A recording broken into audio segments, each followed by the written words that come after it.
مولاي صل وسلم دائما أبدا على حبيبك خير الخلق كلهم. الرحيم. الحمد لله رب العالمين والعاقبة للمتقين والصلاة والسلام على سيد الأنبياء وخاتم المرسلين وعلى آله وأصحابه أجمعين. اما بعد.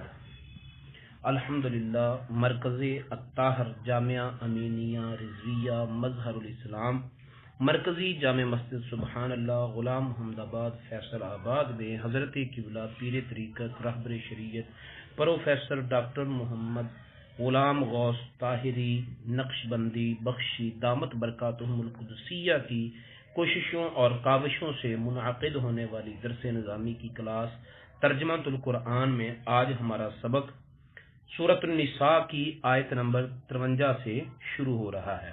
اللہ رب العزت ارشاد فرماتا ہے ام لہم نصیب من الملک فاذا لا یؤتون الناس نقیرا، کیا یا ان کے لیے اگر ہوتا ملک سے کچھ حصہ، ملک بمعنی مملکت بادشاہی، تب تو وہ نہ دیتے لوگوں کو تل بھر بھی کوئی چیز۔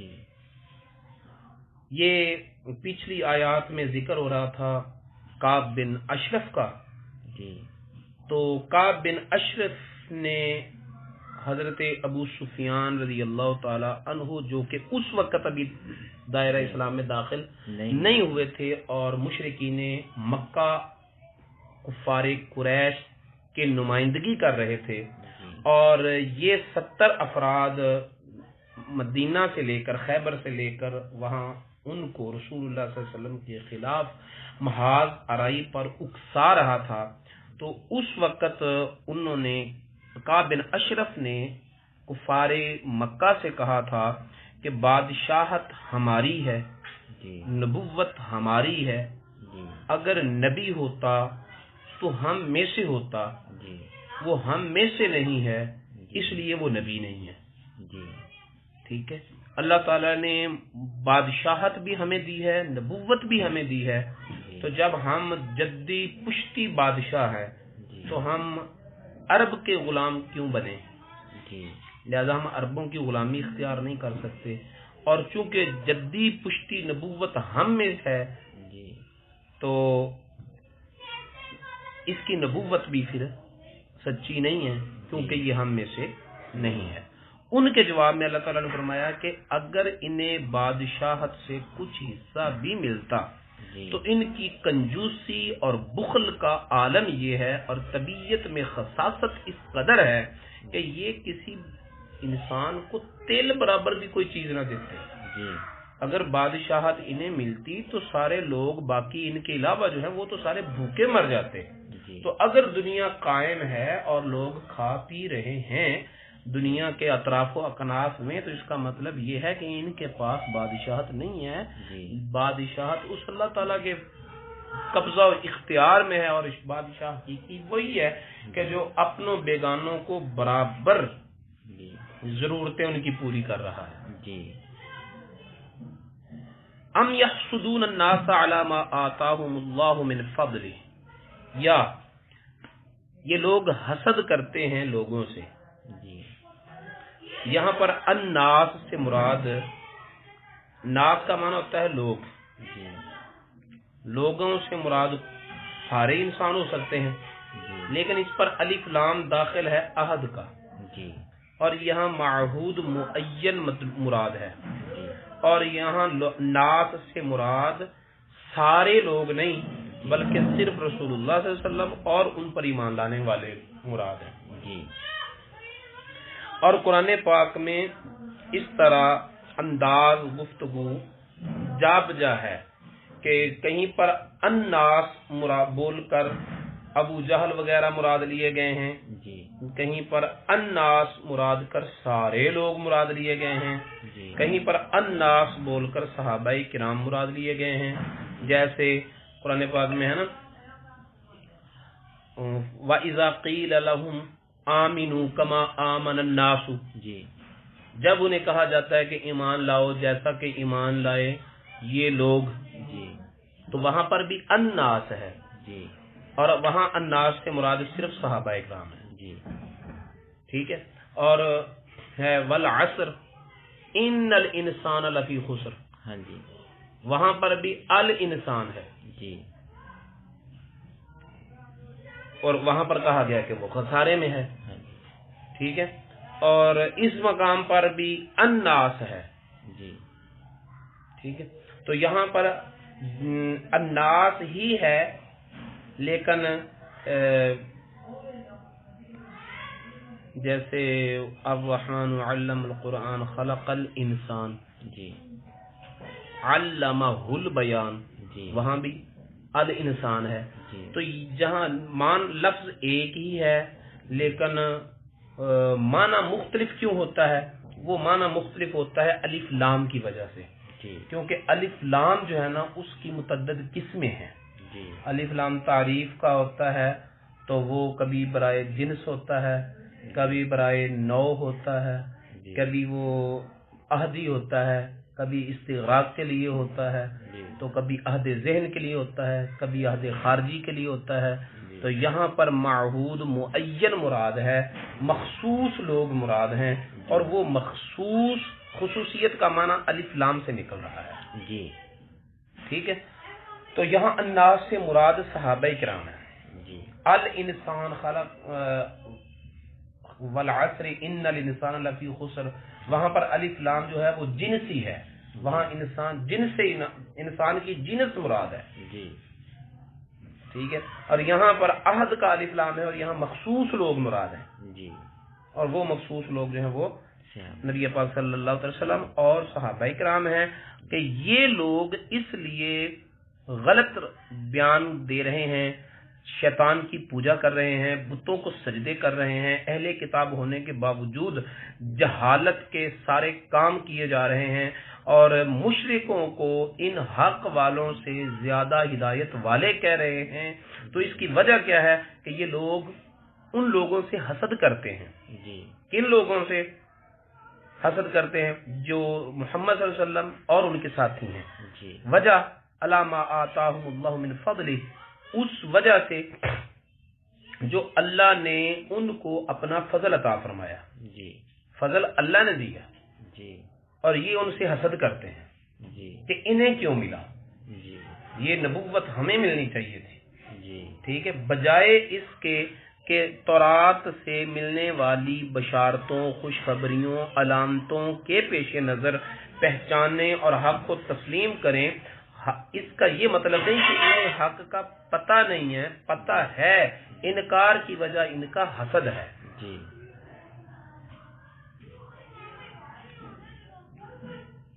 فقد آتینا آل ابراہیم الکتاب والحکمت وآتیناہم ملکا عظیما، تو تحقیق ہم نے عطا کیا جی ابراہیم کی اولاد کو جی کتاب بھی، جی حکمت بھی، جی اور ہم نے ان کو دیا ملک عظیم بھی، بہت بڑی بادشاہت بھی ہمیں دی.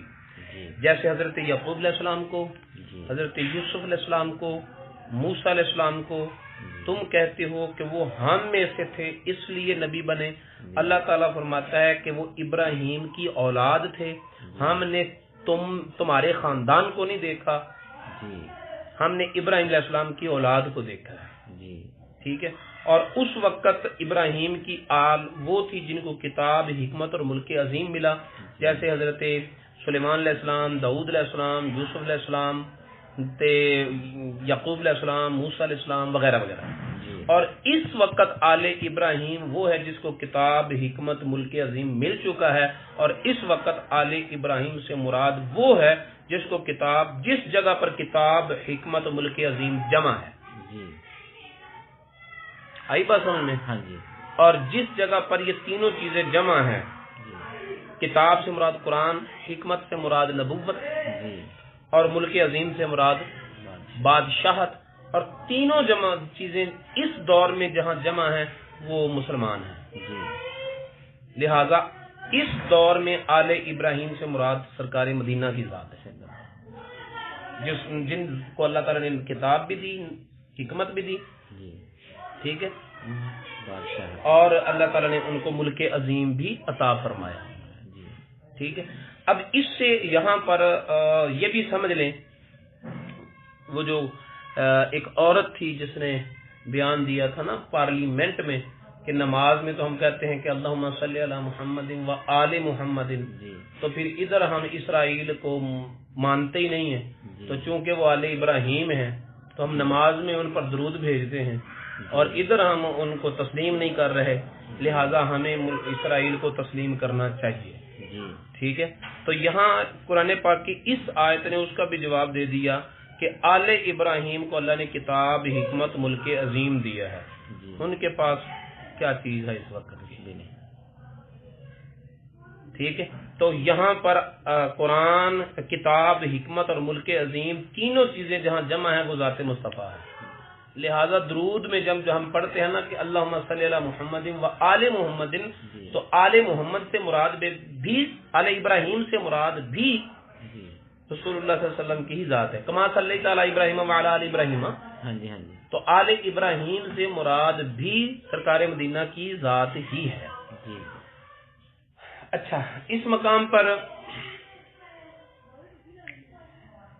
مولانا امام یوسف بن اسماعیل نبہانی رحمۃ اللہ علیہ نے اور مفسرین کرام نے بھی ایک سوال اٹھایا کہ جو ایک ہوتا مشبہ، ایک ہوتا مشبہ بہی. جی جو مشبہ بہی ہوتا ہے نا وہ مشبہ سے اقویٰ ہوتا ہے. جی مثلا ہم محبوب کو خوبصورتی، نزاکت میں پھول سے تشبیہ دیتے ہیں جی اور کہتے ہیں کہ آپ کے ہونٹ جو ہیں وہ، اپنے محبوب کو کہتے ہیں کہ تیرے ہونٹ پھول کی پتی جیسے ہیں. جی تو پھول کی پتی مشبہ بہی ہے جی اور محبوب کے ہونٹ جو ہے مشبہ ہیں. جی تو مشبہ بہی مشبہ سے اقویٰ ہوتا ہے. مطلب یہ ہے کہ یہ تشبیہ جس کو دی جا رہی ہے اس کی نزاکت کم ہے، جس سے تشبیہ دی جا رہی ہے اس کی نزاکت زیادہ ہے. اسی طرح ہم اس کے چہرے کو گلائی میں، خوبصورتی میں یا چمک دمک میں چاند سے تشبیہ دیتے ہیں، چاند کا چہرہ. تو چاند کی چمک جو ہوتی ہے وہ زیادہ ہوتی ہے، اور جس کو چاند سے تشبیہ دی جا رہی ہوتی ہے وہ کم ہوتی ہے. تو اسی طرح جب ہم درود پڑھتے ہیں تو درود پڑھتے ہوئے کہتے ہیں اے اللہ درود بھیج محمد اور آل محمد پر ویسا جیسا تو نے درود بھیجا ابراہیم اور آل ابراہیم پر. تو مشبہ بنا محمد اور آل محمد، اور مشبہ بہی بنا ابراہیم اور آل ابراہیم. تو مطلب یہ ہے کہ مشبہ بہی اس قاعدے کے مطابق نتیجہ یہ نکلا کہ جو درود محمد اور آل محمد صلی اللہ علیہ وسلم پر بھیجا جا رہا ہے وہ ابراہیم اور آل ابراہیم کی بنسبت ادنا ہے، اور جو درود ابراہیم اور آل ابراہیم پر بھیجا گیا وہ جو ہے وہ اس درود سے اقویٰ ہے. حالانکہ امام الانبیاء سب سے زیادہ شان والے تو رسول اللہ صلی اللہ علیہ وسلم ہیں، تو ان پر درود جو نازل کیا جا رہا ہے وہ ابراہیم علیہ السلام کی بنسبت ادنا کیسے ہوا؟ یہ سوال اٹھایا مفسرین نے. پھر اس پر انہوں نے جواب دیتے ہوئے جو مختلف جواب دیے، ان میں سے ایک جواب یہ بھی ہے کہ ابراہیم سے مراد حضرت ابراہیم علیہ السلام ہے، اور آل ابراہیم سے مراد آل ابراہیم سے مراد رسول اللہ صلی اللہ علیہ وسلم کی اپنی ذات ہے.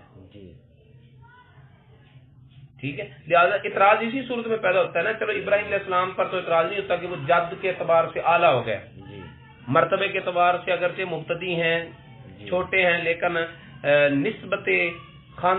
نسبت شجرہ نسب کے اعتبار سے وہ دادا جد الانبیاء ہیں، نبی پاک صلی اللہ علیہ وسلم کے دادا لگتے ہیں. تو وہ اس اعتبار سے بڑے ہو گئے. جو آل ابراہیم ہیں ان میں تو انبیاء غیر نبی سب بھی شامل ہیں، تو پھر وہ ان کو فوقیت ملی رسول اللہ صلی اللہ علیہ وسلم پر. ٹھیک ہے. تو اس کا جواب دیتے ہیں کہ آل ابراہیم سے مراد نبی پاک صلی اللہ علیہ وسلم آپ ہی ہیں. ٹھیک ہے.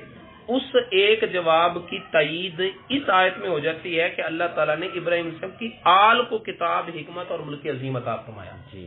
تو جس کو کتاب، حکمت اور ملک عظیم ملا ہے وہ پہلے دور میں موسیٰ علیہ السلام تھے، عیسیٰ علیہ السلام تھے، یونس علیہ السلام تھے، سلیمان علیہ السلام تھے، جو بھی تھے. اس دور میں جس ابراہیم کی اولاد میں سے جس کو کتاب، حکمت، ملک عظیم تینوں چیزیں جس جگہ پر جمع ہیں وہ ذات مصطفیٰ ہی ہے. ٹھیک ہے. اور ان کو جواب یہ دیا جا رہا ہے کہ ہم نے تمہیں اور تمہاری کرتوتوں کو دیکھ کر اپنے انعامات کی بارش نہیں کی، ہم نے تو ابراہیم کی اولاد میں سے کس بعض کو چنا. جی اور ان کو یہ عظمتیں ہم نے ابراہیم علیہ السلام کی آل ہونے کی وجہ سے دی ہیں. جی فَمِنْهُمْ مَنْ آمَنَ بِهِ، تو ان میں سے جی کوئی تو اس پر ایمان لے آیا جی جیسے عبداللہ بن سلام. جی وَمِنْهُمْ مَنْ صَدَّ عَنْهُ، اور کچھ وہ ہیں جو اس سے روکتے ہیں، جی منہ پھیرتے ہیں. جی ان میں سے کوئی تو ان پر ایمان لے آیا. جی کن پر؟ جن کو اللہ نے کتاب، جی حکمت اور ملک عظیم دیا، جی کوئی تو اس پر ایمان لے آیا. جی اور مفسرین بتاتے ہیں کہ ایمان لانے والے سے مراد ہے عبداللہ بن سلام. تو عبداللہ بن سلام کس پر ایمان لایا تھا؟ نبی پاک صلی اللہ علیہ وسلم. پتہ چلا آل ابراہیم سے مراد یہاں پر نبی پاک صلی اللہ علیہ وسلم کی ذات ہے. جی ٹھیک ہے. جی وَمِنْهُمْ مَنْ صَدَّ عَنْهُ، اور ان میں سے کوئی وہ ہے جو اس سے منہ پھیرتا ہے. اور جس سے انہوں نے منہ پھیرا تھا وہ کون ہے؟ کعب بن اشرف، جی یا ان کے 70 ساتھی اور کفار قریش. جی اس وقت تک جو جس سے منہ پھیرے ہوئے ہیں وہ ذات کون سی ہے؟ نبی پاک صلی اللہ علیہ وسلم کی. پتہ چلا کہ آل ابراہیم سے مراد نبی پاک صلی اللہ علیہ وسلم کی. جی تو آل ابراہیم کہہ کر جی نبی پاک صلی اللہ علیہ وسلم کو قرآن میں بھی مراد لیا گیا ہے. جی لہذا اگر درود ابراہیمی میں بھی آل ابراہیم سے مراد ذات مصطفیٰ ہی ہو تو کوئی بعید نہیں ہے. جی وکفا بجہنم سعیرا، شعلے مارتی ہوئی دوزخ کافی ہے ان منکروں کے لیے جی جنہوں نے ابراہیم کی اولاد میں سے اس شخصیت کا انکار کیا، یعنی محمد صلی اللہ علیہ وسلم کو نہ مانا. تو ان کے لیے بھڑکتی ہوئی شعلے مارتی ہوئی آگ جہنم کی کافی ہے. ان الذین کفروا بآیاتنا سوف نصلیہم نارا، بے شک وہ لوگ جنہوں نے کفر کیا ہماری آیات کے ساتھ، انکار کیا، کافر ہوئے، سوف ان قریب ہم ان کو پہنچائیں گے نارا، آگ تک. کلما نضجت جلودہم، جب بھی جل جائیں گی ان کی جلدیں. جی کلما، جی کلما تکرار کے لیے آتا ہے. جی ٹھیک ہے. ایک ہوتا ہے لما، جی ایک ہوتا ہے کلما. جی لما کے ساتھ جب کل لگ جاتا ہے تو لما انتہائی غایت کے لیے ہوتا ہے، جی اور کلما جو ہوتا ہے وہ استمرار کے لیے ہوتا ہے. جی جیسے فقہا نے ایک جزیہ نقل کیا ہے نا کہ اگر کوئی بندہ کہتا ہے کہ کلما نکحت فلانتن جی فہی مطلقۃ بثلاث، جی میں جب بھی اس فلاں عورت کے ساتھ نکاح کروں تو وہ مطلقہ ہے. تو وہ پہلی مرتبہ کرے، دوسری مرتبہ کرے، تیسری مرتبہ کرے، چوتھی مرتبہ، وہ 1000 مرتبہ بھی اس عورت سے نکاح کرے گا تو اس عورت کو 1000 مرتبہ ہی طلاق واقع ہو جائے گی. یہ کلما کا عمل ہے. جی ٹھیک ہے. تو یہاں پر بھی اللہ تعالیٰ فرماتا ہے کلما نضجت جلودہم، جی لکڑی جل گئی، جل کر کوئلہ بن گئی، جب کوئلہ بن گئی تو اب آگ میں آگ ہو گئی. اب اس لکڑی پر آگ کا اثر نہیں ہو رہا بلکہ وہ خود آگ والا اثر کرنے لگ گئی. جی اس کو اب آگ نے کیا جلانا ہے، اب وہ خود جلانے والی ہو گئی. جی اللہ تعالیٰ فرماتا ہے ہم ان کو اس نہج تک پہنچنے نہیں دیں گے. جی جب بھی ان کی جلد جل جائے گی، آگ میں آگ ہو جائے گی، ہم انہیں نئی جلد دے دیں گے. جی ٹھیک ہے. مطلب ایک بندے کو تکلیف ہو رہی ہے نا، انگلی میں درد ہو رہا ہے، پہلے مرحلے میں تکلیف ہوتی ہے، اگلے مراحل میں وہ تکلیف عادت میں کنورٹ ہو جاتی ہے. جی ٹھیک ہے. اور بندہ پہلے پوچھا جائے تو اسے کہتے ہیں کہ میں بہت تکلیف میں ہوں، لیکن وہ تکلیف مسلسل رہے تو وہ کہتا ہے الحمدللہ ٹھیک وقت گزر رہا ہے. یعنی اس وقت وہ پھر جب عادت بن جائے، استمرار بن جائے تو پھر وہ اس تکلیف کو تکلیف نہیں سمجھتا. جی تو اللہ تعالیٰ فرماتا ہے ان کو اتنی تکلیف مسلسل ہوتی رہے گی جو اول مرحلے میں انہیں ہوئی تھی. جی اس میں کمی نہیں آئے گی. جی جب ان کی جلدیں جل جائیں گی تو ہم ان کو نئی جلدیں دے دیں گے. جی پھر ان کی اذیت اتنی ہی ہوگی. جب وہ جل جائیں گی پھر نہیں مل جائیں گی، وہ جل جائیں گی پھر نہیں مل جائیں گی. جتنی مرتبہ جلتی جائیں گی اتنی مرتبہ ملتی جائیں گی، اور ان کی تکلیف میں، ان کے عذاب میں کمی نہیں آنے پائے گی. مسلسل ان پر تکلیف اور الم جو ہے وہ جاری و ساری رہے گا. جی سزا کس جرم کی ہے؟ یہ سزا کس جرم کی دی جا رہی ہے اس مقام پر؟ رسول اللہ سے منہ پھیرنے کی، جی نہ کہ زنا کی، نہ چوری کی، جی نہ ڈاکے کی، یہ سزا مل رہی ہے رسول اللہ پر ایمان نہ لانے کی۔ ٹھیک ہے، نبی پاک صلی اللہ علیہ وسلم نے فرمایا من قال لا الہ الا اللہ فقط دخل الجنہ۔ جی حضرت ابو ذر غفاری یہ بڑے تارک الدنیا تھے، ان کے مزاج میں ترک دنیا تھی اور رغبت اللہ، رغبت الآخرہ، فکر آخرت ان کے مزاج میں تھی۔ تو انہوں نے رسول اللہ صلی اللہ علیہ وسلم کی بارگاہ میں عرض کیا وَإِن سَرَقَ وَإِن زَنَا، یا رسول اللہ اگرچہ وہ زانی ہو، اگرچہ چور ہو۔ جی رسول اللہ صلی اللہ علیہ وسلم نے فرمایا وَإِن سَرَقَ وَإِن زَنَا۔ جی حضرت ابو ذر غفاری نے دوسری مرتبہ پھر کہہ دیا ان سرق وان زنا، اگرچہ وہ چور ہو، اگرچہ وہ زانی ہو۔ جی نبی پاک صلی اللہ علیہ وسلم نے جواباً دوسری مرتبہ پھر کہہ دیا وان سرق وان زنا، اگرچہ چور ہو، اگرچہ زانی ہو۔ جی تیسری مرتبہ ابو ذر غفاری نے پھر کہہ دیا ان سرق وان زنا، یا رسول اللہ اگرچہ چور ہو، اگرچہ زانی ہو۔ جی اور رسول اللہ صلی اللہ علیہ وسلم نے فرمایا ان سرق وان زنا، آگے لفظ فرمایا راغم انف ابی ذر، جی ابو ذر کی ناک خاک آلود ہو جائے، جی چور ہو، زانی ہو، جس نے مجھ پر ایمان لے آیا جو بندہ، جی تو وہ بندہ جنت میں داخل ہوگا۔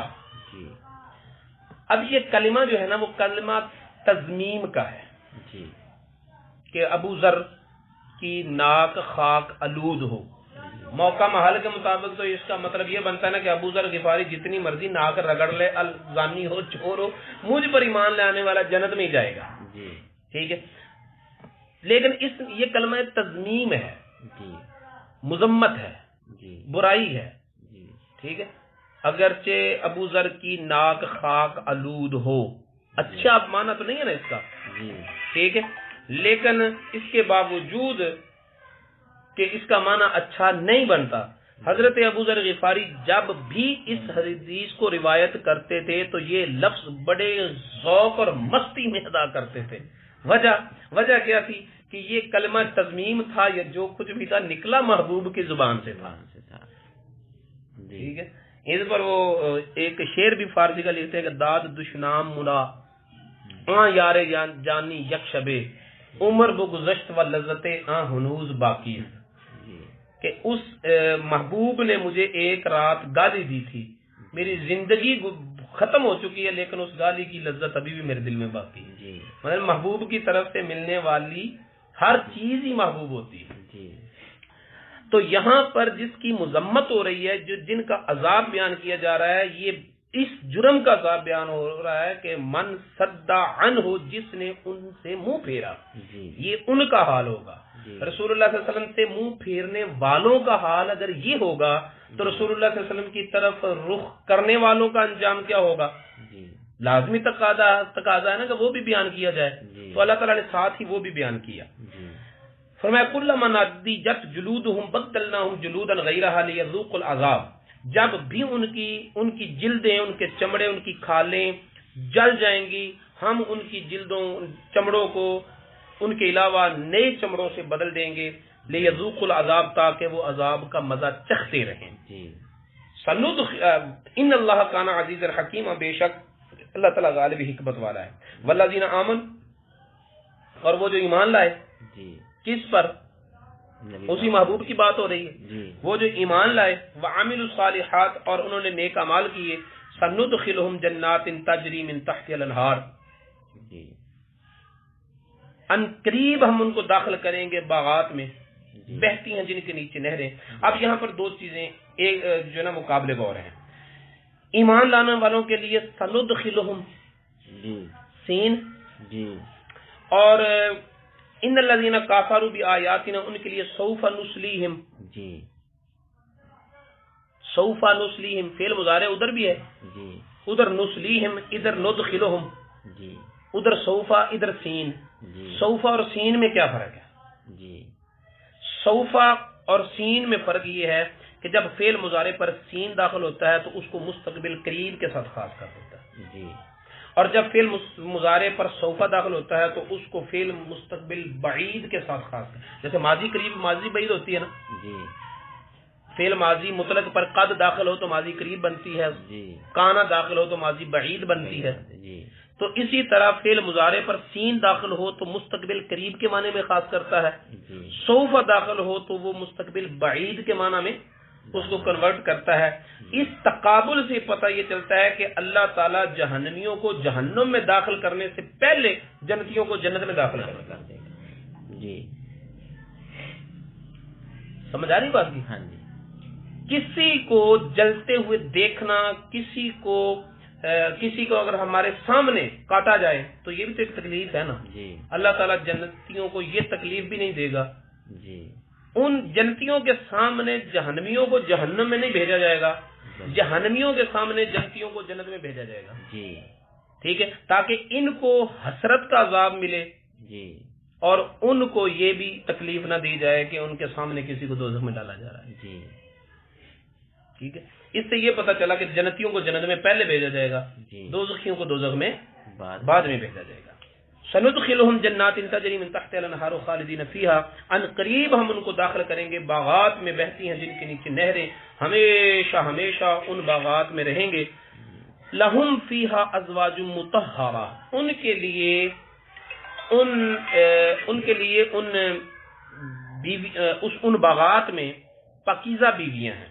جی ان کے لیے ان باغات میں پاکیزہ بیویاں ہیں. پاکیزہ بیویوں کا مطلب کیا ہے کہ اس وقت عورتوں میں جو قابل نفرت امور ہیں, جی حیض و نفاس جی کا آنا یا غیر مناسب بالوں کا بڑھ جانا, جی تو یہ ان سب امور سے وہ پاک ہوں گی. جی ٹھیک ہے. کسی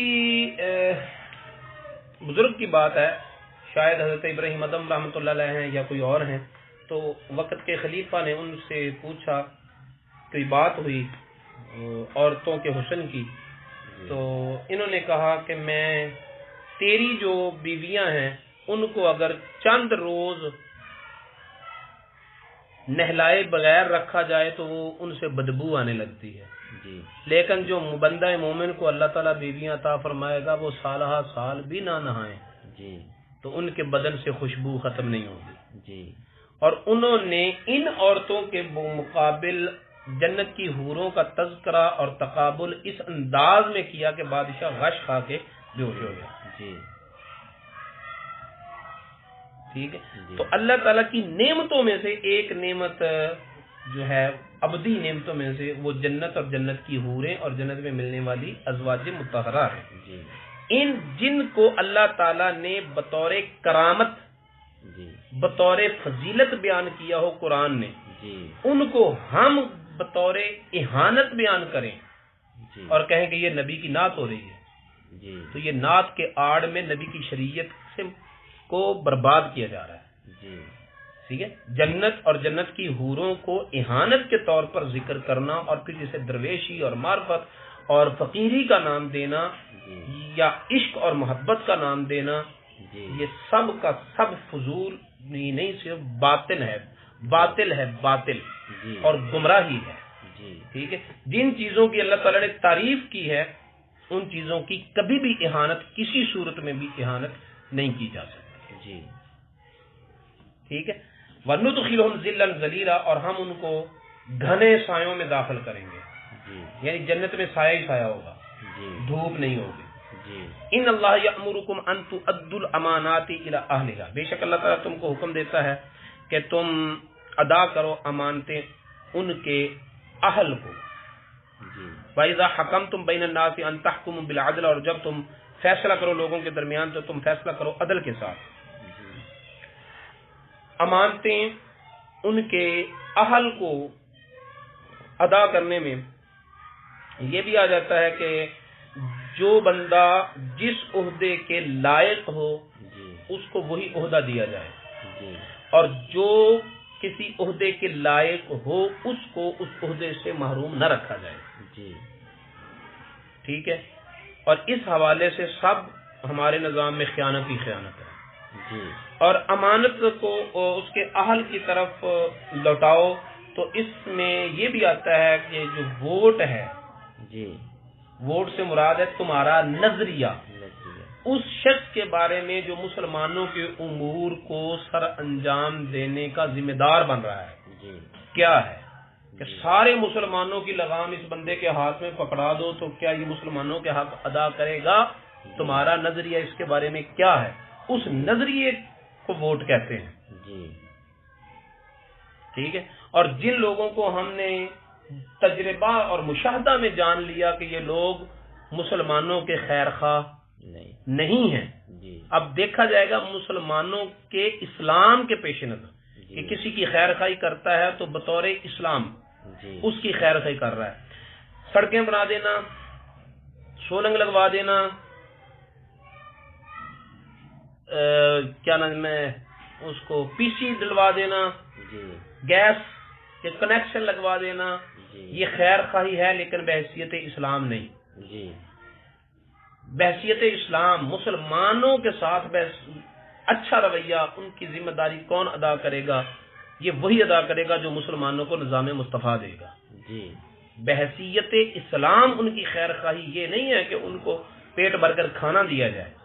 جی بحیثیت اسلام ان کی خیر خواہی یہ ہے کہ ان کو ایک اچھا نظام دیا جائے جس میں امن ہو، جس میں قوت ہو، جس میں فکر آخرت ہو، جس میں معرفت الہی ہو، جس میں دین ہو، جس میں صحابہ کرام نے جو یعنی حضرت عمر فاروق رضی اللہ تعالیٰ عنہ نے اپنے زمانہ خلافت میں جو مال لٹایا اور تقسیم کیا ہے وہ تو بعد کا مرحلہ ہے. جی پہلے تو انہیں نمازی بنایا ہے، جی پہلے تو انہیں دین سکھایا ہے. نبی پاک صلی اللہ علیہ وسلم نے جو نظام قائم کیا تھا تو کیا ان کو مالدار بنایا تھا یا مال کمانے کے طریقے سکھائے تھے؟ جی یہ انہیں گلیاں بنا کر، سولنگ بنا کر دیے تھے، گھر بنا کر دیے تھے، بلکہ جو گھر تھے ان سے بھی ہجرت کروا کے انہیں بے گھر کر دیا تھا. جی ٹھیک ہے. نظام مصطفیٰ یہ ہے کہ بندے کو خدا کا شعور ملے، جی اور مسلمان کی بحیثیت اسلام خیر خواہی یہ ہے کہ اس کو اپنے رب کی معرفت جی اور اپنے نبی کی پہچان اور عظمت اس کے دل و دماغ میں بٹھائی جائے. جی ٹھیک ہے. جو بندہ یہ کام کرے گا وہ مسلمانوں کا امیر بن سکتا ہے. جی ٹھیک ہے. اور اس کے ہاتھ میں مسلمانوں کی باغ ڈور ہو جی تو یہ نظریہ ایک اسلامی نظریہ ہے. جی ٹھیک ہے. تو اس لیے یہاں ان تؤد الامانات الی اہلیہا کا مطلب یہ بھی ہے کہ ووٹ اس کو دو جو ووٹ کا صحیح حقدار ہے. جی مسلمانوں کے ہاتھ میں مسلمانوں کی باغ ڈور اس کے ہاتھ میں پکڑاؤ جو مسلمانوں کو مسلمان بن کر جینا سکھا سکے. جی ٹھیک ہے. وَإِذَا حَكَمْتُمْ بَيْنَ النَّاسِ أَن تَحْكُمُوا بِالْعَدْلِ، اور جب تم لوگوں میں فیصلہ کرو تو عدالت سے فیصلہ کرو. بعض مفسرین نے، بہت سارے مفسرین نے اس آیت کی تفسیر میں یہ لکھا ہے کہ آیت کریمہ تب نازل ہوئی جب فتح مکہ ہوا، تو فتح مکہ کے موقع پر نبی پاک صلی اللہ علیہ وسلم نے حضرت عثمان بن طلحہ سے جو کہ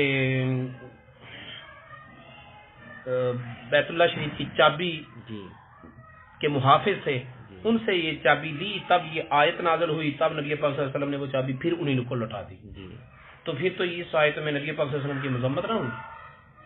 نبی پاک صلی اللہ علیہ وسلم نے جن سے چابی لی تو اللہ تعالیٰ نے فرمایا کہ اہل کو چابی دو، تو نبی پاک صلی اللہ علیہ وسلم نے وہ چابی واپس لوٹا دی اللہ تعالیٰ کے کہنے پر. تو اس کا مطلب یہ ہے کہ نبی پاک صلی اللہ علیہ وسلم نے ایک چیز ایسے شخص سے لی جو اس کا اہل تھا. جی اس آیت کریمہ کا اس واقعے کے ساتھ کوئی تعلق نہیں ہے حدیث کریمہ کی روشنی میں. جی کیوں؟ اس لیے کہ فتح مکہ کب ہوا؟ 8 ہجری میں. جی حضرت عثمان بن طلحہ مسلمان کب ہوئے؟ 6 ہجری میں. جی وہ تو مسلمان پہلے ہی ہو چکے تھے، جی اور انہوں نے فتح مکہ کے موقع پر وہ چابی خود اپنی مرضی سے نبی پاک صلی اللہ علیہ وسلم کی بارگاہ میں پیش کی، جی اور نبی پاک صلی اللہ علیہ وسلم نے وہ چابی واپس انہی کو لوٹا دی جی اور فرمایا کہ یہ ہمیشہ ہمیشہ تمہارے پاس رہے گی. جی جو شخص بھی تم سے یہ چھینے گا تو وہ عدل سے نہیں، وہ ظلمن چھینے گا. جی ٹھیک ہے. لہٰذا یہ واقعہ ہے، اس میں کوئی شک نہیں. جی نبی پاک صلی اللہ علیہ وسلم نے ایک مرتبہ عثمان بن طلحہ سے کہا تھا کہ عثمان بن طلحہ مکے کا دروازہ کھول بیت اللہ شریف کا، تو انہوں نے کہا تیرے لیے میں کھولوں جس نے دین ہی بدل دیا ہے؟ جی یہ مکی دور کی بات ہے. جی تو نبی پاک صلی اللہ علیہ وسلم مسکرائے اس بات پر اور فرمایا کہ تل عثمان ایک دن یہ چابی میرے ہاتھ میں ہوگی اور جس کو میں چاہوں گا اسے عطا فرماؤں گا. جی تو عثمان بن طلحہ نے کہا کہ اس وقت قریش کہاں ہوں گے؟ مر گئے ہوں گے. جی ٹھیک ہے، تو اس وقت قریش جو ہے وہ مر گئے ہوں گے یا انتہائی ذلت میں گر چکے ہوں گے جی جب یہ دن آ جائے گا. یعنی انہوں نے یہ بات طنزاً کہی کہ قریش جو ہے وہ اس نوبت تک معاملہ نہیں آنے دیں گے کہ یہ چابی تیرے ہاتھ میں ہو. جی تو نبی پاک صلی اللہ علیہ وسلم نے فرمایا تھا کہ نہیں، اس وقت قریش ذلیل نہیں ہوں گے جی بلکہ زیادہ عزت والے ہوں گے. جی ٹھیک ہے، تو اس وقت اس بات کا پورا ہونا تھا. فتح مکہ کے موقع پر حضرت عثمان بن طلحہ نے چابی خود نبی پاک صلی اللہ علیہ وسلم کو پیش کی اور سرکار مدینہ نے فرمایا وہ دن آ گیا اور یہ چابی میں تجھی کو دیتا ہوں. جی ٹھیک ہے، لہٰذا یہ واقعہ کہ نبی پاک صلی اللہ علیہ وسلم نے ان سے چابی لی پھر انہی کو دی اور ان کے دین اس رویے سے وہ مسلمان ہوئے اور نبی پاک صلی اللہ علیہ وسلم نے ان کو دی اس آیت کے نازل ہونے کے بعد. جی تو لے پہلے تو مطلب طلحہ بن عثمان سے چابی لی تو یہ آیت نازل ہوئی، یہ آیت نازل ہوئی تو آپ نے چابی واپس لوٹائی. تو پھر یہ آیت جو ہے اس میں تو نبی پاک صلی اللہ علیہ وسلم کی نعوذ باللہ من ذالک مذمت کا پہلو نکلا. ٹھیک ہے، اور تاریخ اور احادیث کی روشنی میں یہ تفسیر اس واقعے کا اس آیت کی تفسیر کے ساتھ کوئی تعلق نہیں. ٹھیک ہے، ان اللہ یأمرکم ان تؤدوا الامانات الى اہلها واذا حکمتم بین الناس ان تحکموا بالعدل ان اللہ نعم ما یعظکم به. بے شک اللہ تعالیٰ کتنی اچھی نصیحت کرتا ہے تمہیں. ان اللہ کان سمیعا بصیرا، بے شک اللہ تعالیٰ سننے والا دیکھنے والا ہے. تو اگلی آیت میں بھی تھوڑی گفتگو ہے، اس لیے آج کا سبق اتنے کافی ہے. صدق اللہ العلی العظیم. مولاي صل وسلم دائما أبدا على حبيبك خير الخلق كلهم